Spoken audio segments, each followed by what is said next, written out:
Yo, what's going on, everybody? Welcome back to the show, the podcast, the very first episode of MLB The Show 25. We've got lots to talk about today, obviously. Happy regular launch day, March 18th. The game is here. It's in your fingertips. I have been playing since early access launch, of course. A lot of nights of no sleep. Or minimal sleep. But we're going to talk about a lot of stuff. First impressions of the game, content, what my team looks like. We're going to go through a ton of stuff. So, thank you all for being here again. Make sure you hit subscribe, like, all that jazz. Let's just start. Let's just get into everything. So, I guess, what's the most interesting place to start? Let's start with my first impressions. Then we'll get into content. I'm going to write that down first, and then content, and then my team. Right? I think those are the three big points to talk about, so let's talk about first impressions. First impressions. And we'll dive more into the content, but I love the content so far. I think there's a lot of content at launch, perhaps the most ever at launch. Stuff to do everywhere. I've completed the entire offline grind. I think that is the thing to do first. It gives you the baseline to create a better team. It gives you the baseline to achieve experience, progression, all sorts of stuff. The offline gameplay is out of this world. Offline gameplay is incredible. It feels smooth. It feels different. It feels unique. The fielding is so interactive and fun. It matters. The players don't feel like they move like robots as much as they used to. And that's across the board. That's not just infield. That's everywhere. Sometimes they moved robotic and like were very intentional, maybe is the best way to put it, with the way that their animations worked. But this year it feels fluid, and I'm a fan of that. Online gameplay, not good right now. Just categorically not good. This was one of the smoothest launches I think this game has ever had. A few errors here and there that would pop up that are easily fixable. They already did a patch to address some freezing problems that they had. Pre-order packs were like in your pocket as soon as you got the game.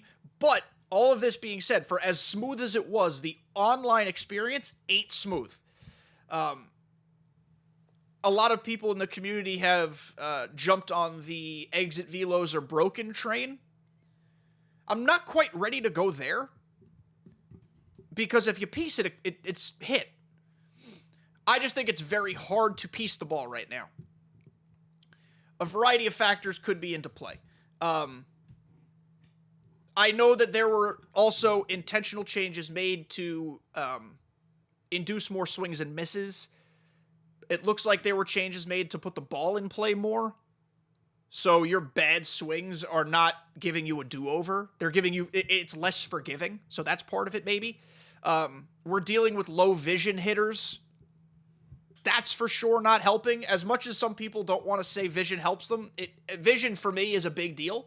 We're using low vision hitters right now, and low vision hitters with low power, not a fun experience.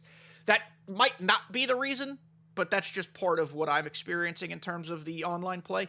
And then lastly, every swing does feel like it's underwater. So that could be vision, that could be connectivity problems, because it was just early access.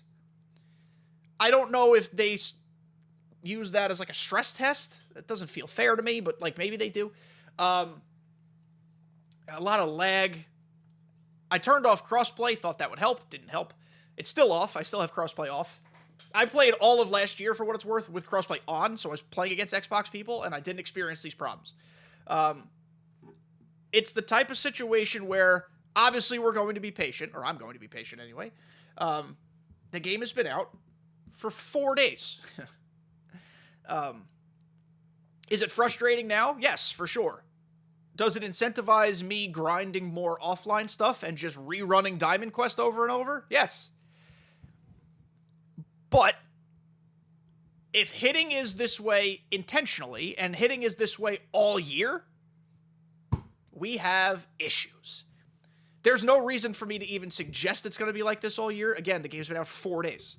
I am not jumping to conclusions. I want to make that abundantly clear. but we're playing an if-then scenario. So if it's like this all year, then Kenny's going to be mad. So that's where we're at. A couple other little first impressions that are cool versus not cool. Really like the no warming up pitchers. It's fun. Really hate how long it takes to open packs. The pack animation, we got to hit the fast forward button and speed that ish up. The UI is as beautiful as I thought it was. UI meaning user interface, for those that don't know. It's no longer a flash grenade going off in your face. It's nice and dark, but it's also crisp. The fonts pop out. They're not the most exquisite fonts anyone's ever chosen, but they don't have to be. They just have to be clear to read, and they are. The cards available to you at launch. We can segue this into content now. The content, there's so much to do, man. There's so much to do. If you go strictly to single player, well, you know what? We'll start with programs. I like what they did with the programs layout. There are 3 programs to do, and Spring Breakout and Pipeline ain't a breeze. They're easy, but they take some time and grinding, and I love that. They make you use cards in the other offline modes to achieve stuff. That's the way it should be done. There are 3 Cornerstone player programs. Those are fun and easy, and these cards are good. Dick Allen's swing is great. If you look at it and think it looks funny, it does. It's really good, though. Ubaldo Jimenez is going to be in a lot of rotations. He's in mine for now. Video coming this week, potentially. And then Bobby Abreu. Can't wait for his 99. He's going to be incredible. His swing is crispy. Spotlight programs, those are coming soon. Don't worry about those. And then My Legacy. These are all, like, aesthetic things. There's a March to October one. Hold on. Holy packs and XP. What's going on in here? Oh, I just learned something. Are we going to be grinding March to October? Hold on. Wow. Look at all the stuff in here. I just learned something. Packs, and basically early on, you want to be doing everything possible to get packs. Even when the packs are duds, you've still given yourself a chance to pull something expensive. You should be doing every offline thing possible. This is interesting. March to October. Hate it a lot. But I mean, this kind of sounds like a no-brainer. If you could play Legend, rip a Legend run out, I might just stick on All-Star to guarantee that I can dominate all the, events that pop up. But that's interesting to know. These are fun just to do passively. And then when you actually go into your single-player stuff, I mean, I already did the CC Sabathia mini-season. It got me a lot of stubs, XP, packs, and CC Sabathia, who, for a lot of people, is going to be in their rotations. He's all right. His hits per 9 is really low right now. It's like 60-something. So, not necessarily my favorite. I did not do the Classic mini-season. It's more of an overtime grind because there are a lot of missions that accrue over multiple runs. And it's those missions that reward you very nicely. Just finishing one run doesn't actually get you as much as I hoped it would. But I like the idea of it compiling over time. So it's a good thing, just I didn't feel like doing it right now. Conquest, I've done every Conquest. 7 Conquests, ripped them all out. Tons of cards, packs, XP stubs. More importantly, stat compilation for all of the other various things that you have to do. That's why I always rip Conquest first. Showdown, make sure you do the Spring Breakout one 4 times. It's not hard. You get 4 cards out of it that you can collect. Very important. And the starter one, of course, as well. Just tons of stuff, man. And then in multiplayer, you play events to get 1 hit, Battle Royale to get 1 hit, and Rank to get 1 hit. You've already made progress in the multiplayer program. I mean, I'm here for the content. The only content I have, not a negative review of, because I don't feel like that's fair, and it's still early. We have to see how it goes on. But like a less than positive experience with is Team Affinity. Team Affinity this year is meant to be an exceptionally passive grind. I don't hate that. I have no problem with that. I think it's good to include more passive things in this game, which is why the My Legacy missions exist. Those just give you cosmetic prizes, but that's okay. The problem is, it's actually very hard to achieve some of this passive stuff because the missions are lengthy, some of them, and that's okay. But Team Affinity for me is becoming something, if it exists this way all year long, we'll see what, like, if added exchanges or collections or stuff, like, boost this a little bit. You have to be intentional to go after the one you want. Collections will help your progress quite a bit, actually. Collecting each team's live series collection gives you 20,000 Team Affinity points. That's a lot. But the way I handled it was I strictly, intentionally went after the Team Affinity cards or Team Affinity teams that had diamond relievers, because relief pitching right now is a hellhole. So I went after the Diamondbacks for Justin Martinez. I went after the Mets for John Franco. I went after the Guardians for Andrew Miller, and I'm currently working on the Brewers for Raleigh Fingers. Those are the only 4 Team Affinity reliever cards. There are a bunch with starters. The starters didn't do much for me. You want to go get them? Sure. They didn't do much for me personally. So Team Affinity is something I don't hate. I've been less excited this year for Team Affinity than I have in years past, but the idea of a passive grind existing where you're still earning XP and stubs and packs and cards, it's not a bad thing. It's just not it's not enthusing right now. So that's a kind of lukewarm on Team Affinity, but I like the outlook of it. Like, for example, I have 85,000 Team Affinity points for the Yankees. Obviously, I'm a Yankee fan. I use a lot of Yankee cards. I collected all the Yankees. Like, I'm schmoovin' through the Yankee program. I'm only 6% through at 85,000. And the thing I really want, this voucher, the All-Star card, is long ways away. Now, thankfully, the All-Star game is a long ways away. So it's not like I need to rush. But I'm just curious how quickly people are actually going to move through the paths of the teams they don't give a shit about. Like, I don't know, pick a random team. The Blue Jays. There's not a hate on the Blue Jays by any stretch. But, like, unless the best card in the game is a Blue Jay, I'm not going to go out of my way to use a Blue Jay. And the Blue Jays are but one team that I could, like the Cardinals, the Pirates, like, unless the team has, like, an uber good card, I have no reason to be using any of them. So what is my progress going to look like for those teams when it becomes time for, like, a Team Affinity update? Or the All-Star content. Like, I know the All-Star content's not coming till July. But I'm still kind of curious where I'm going to be at. Am I going to have to intentionally CPU grind all the teams I don't care about so I can get their All-Star cards? I shouldn't even be worrying about something that's in July. It is March. I'm just presenting a possible thing. But we're still going to get so much more from Team Affinity. It will be adjusted if it needs to be.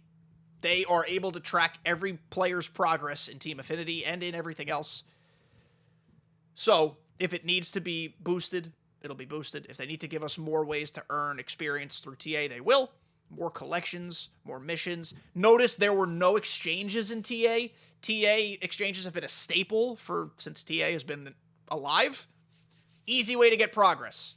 Exchange Yankees, exchange Division, exchange the whole American League. Like, we could be really specific here with how we do exchanges. So, we'll see. We'll see. But I like how much is in each of these. Like, stubs and packs everywhere.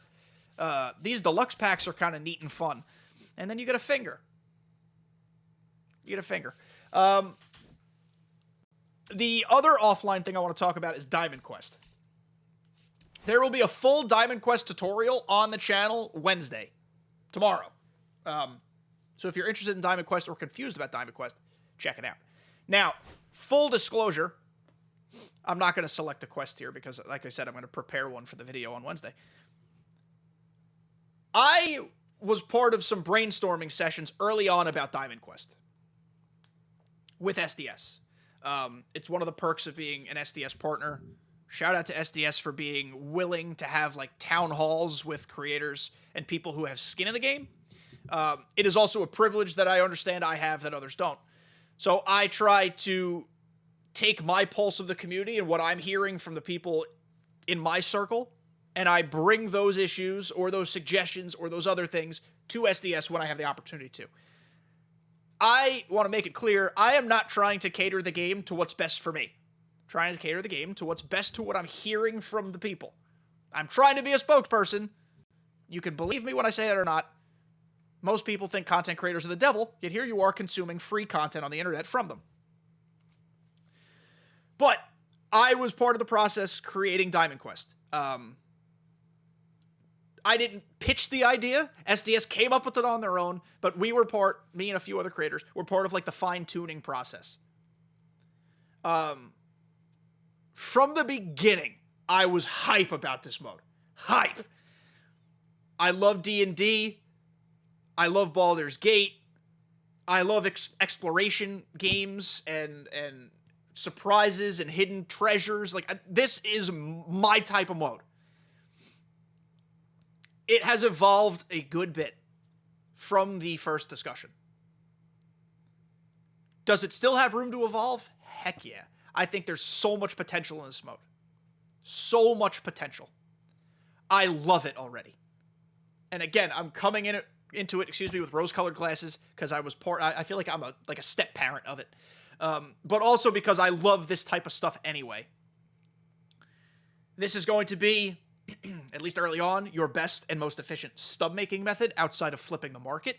So if you're not a card flipper, but you still want to make stubs while actively enjoying the game, this is your way, which is awesome, awesome, awesome. It is unique every time. The challenging aspect of it is there are actually challenging aspects to this that if you want to try to improve your game, you can actively search out challenging yourself. I think it's freaking awesome. It is something that was intended to be created with infinite replayability, and I am going to replay it infinitely. I'm going to play it a lot. One of the things with MLB The Show 24, but like really for the last handful of MLB The Shows, there wasn't always incentive just to get on the game and play. This, even if you've already gotten the rewards, the epic rewards, what we're staring at on the screen, the Garrett Crochet, the Bryson Stott, or for the other one, Noah Schultz, Travis Banana Hammock. Even if you've already gotten them, you can go on, play it, grind some, team affinity progress if that's what you're trying to do with certain cards. Get the bosses, sell them, and enjoy the experience while doing it. Like, oh no, a challenge. And it's like, there's stakes to it because you're going to have a challenge that's only 3 outs. And like, it's the luck of the draw. You could piece the ball 3 times and get out. So like, I'm just so here for it. I'm a huge fan. I hope you guys enjoy it as much as I do, and I hope you guys enjoy it as much as we hoped you would when we were scheming during these brainstorming sessions. And again, I did not invent the mode. I am not claiming credit for the mode at all.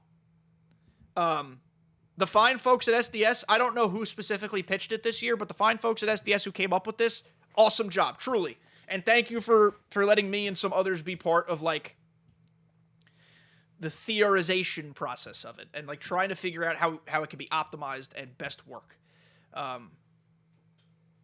It's cool to see something start from the ground floor and know it started from the ground floor and see it rise and become this. It's awesome, man. It's great. When it was introduced in all the live streams, everyone was like, a board game. No one asked for this. Conquest is a board game, by the way. Basically. But it looks like a lot of those people have shut their mouths because they've tried it and it's fun. So don't judge a book by their cover, first of all. Second of all, shut your mouth until you try something. Like, common sense. Common sense. But a lot of fun. Now, we've done a lot of glazing, and I hate that word. I've made it abundantly clear I'm an SDS partner. Thanks for the goodies. I appreciate it. This game is not perfect. As I said, the offline experience is a hell of a lot of fun. The online experience is not fun right now. The game is not perfect. I'm not claiming that it's perfect. I also, as I've said before, I don't grade any game, MLB The Show live content games, until the end of the year. I don't give it a final grade or a true review until the end of the year because you can't. You got to see how the content plays out. You got to see how the patches work. This is the early stage of the game. If you're an offline player, you're loving life. It's awesome. If you're an online player, almost exclusively, not as much. So very hard to kind of say where the game is right now. It's the type of game where if significant changes aren't made to online, we're gonna have a problem. But we'll see. What I want to talk about now is where my team is at. I spent money on the game, a little bit. Few $100s. I also had gift card and stuff like that.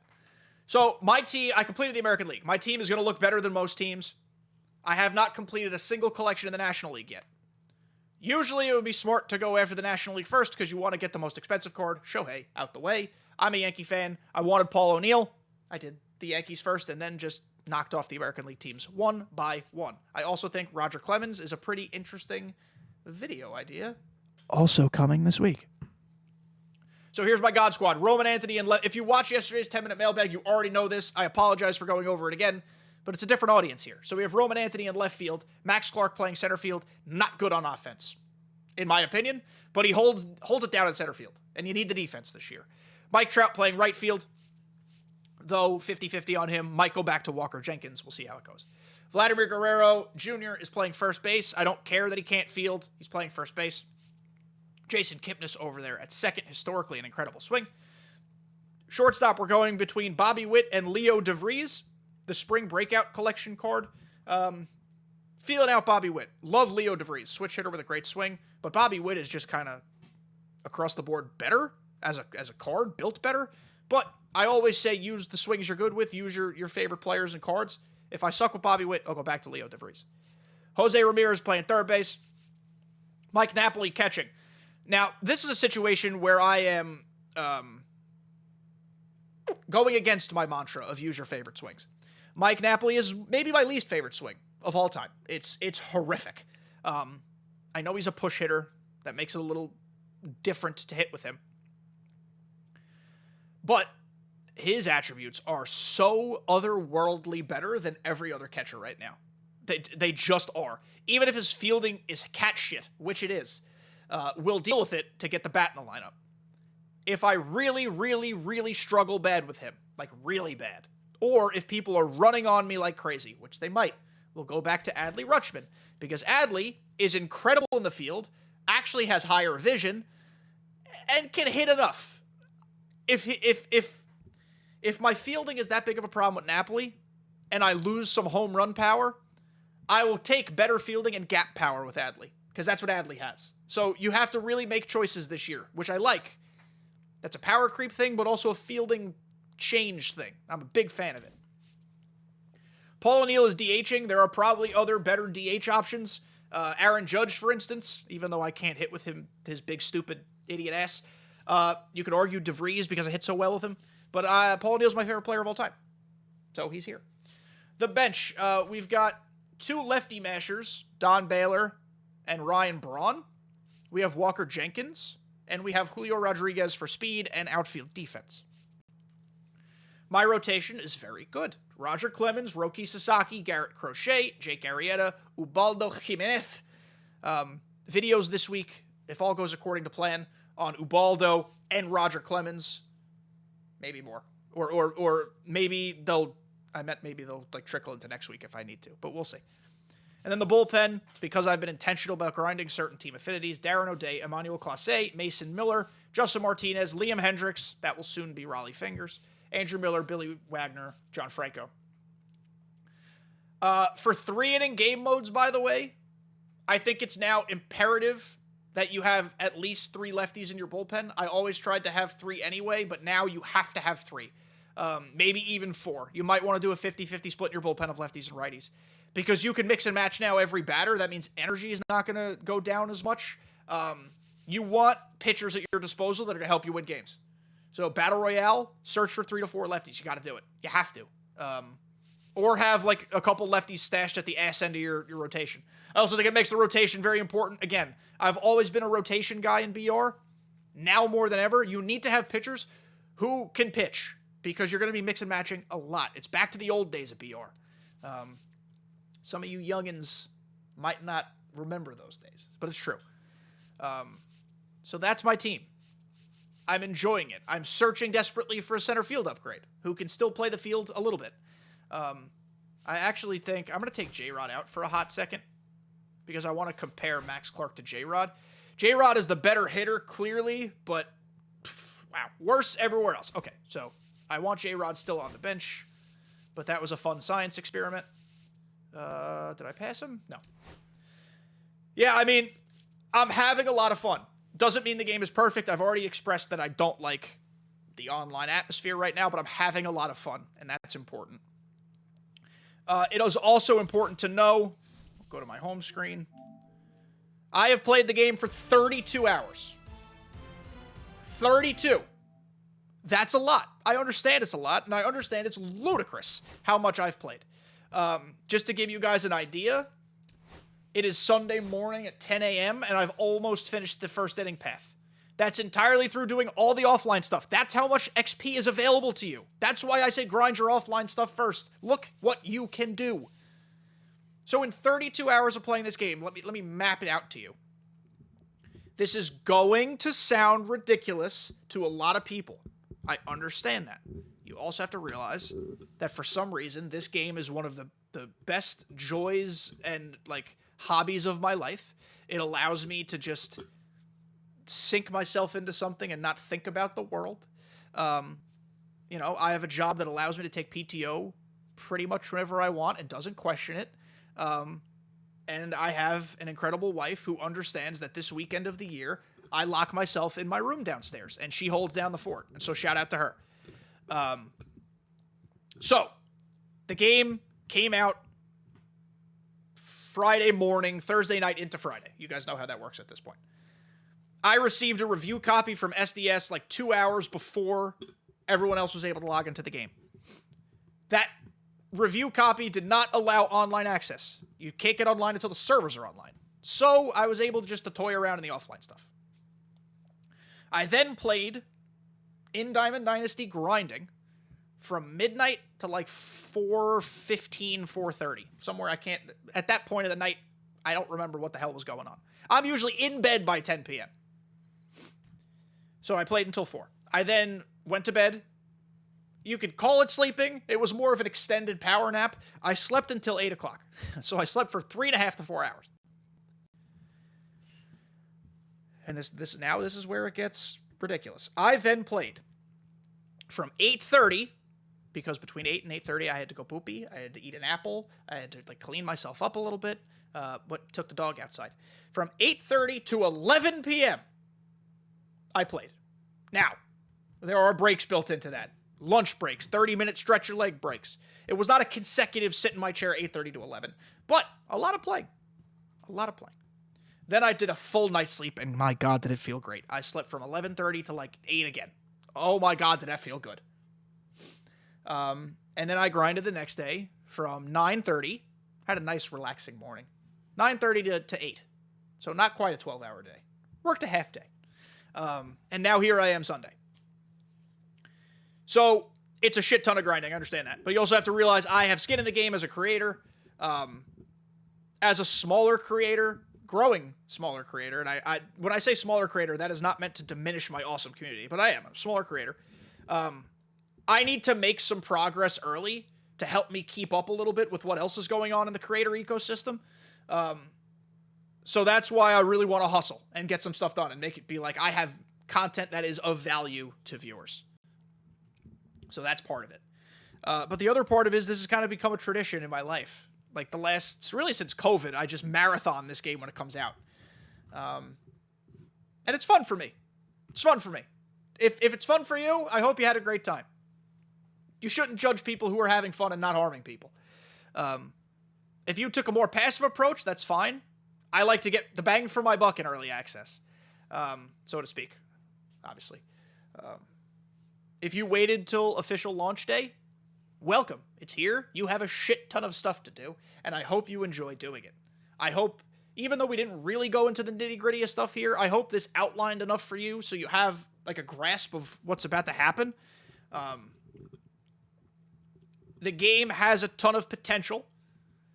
If we can get the online space to play close to the offline space, we're in for a treat. Offline never plays the same as online. So offline should always play a little better because you're not dealing with a connection between another person. But if we can get the online just like 80% of the way to the offline, 85% of the way, I'm here. It's going to be the best game ever. We need that, though. We don't have it right now. But that's where my head's at. So this has been episode whatever number it is, 230 and change of the show, the podcast. MLB The Show 25 is here. I'm hype. I'm having fun. It's not perfect, but I'm having fun. So thank you guys. Love you guys. See you next time.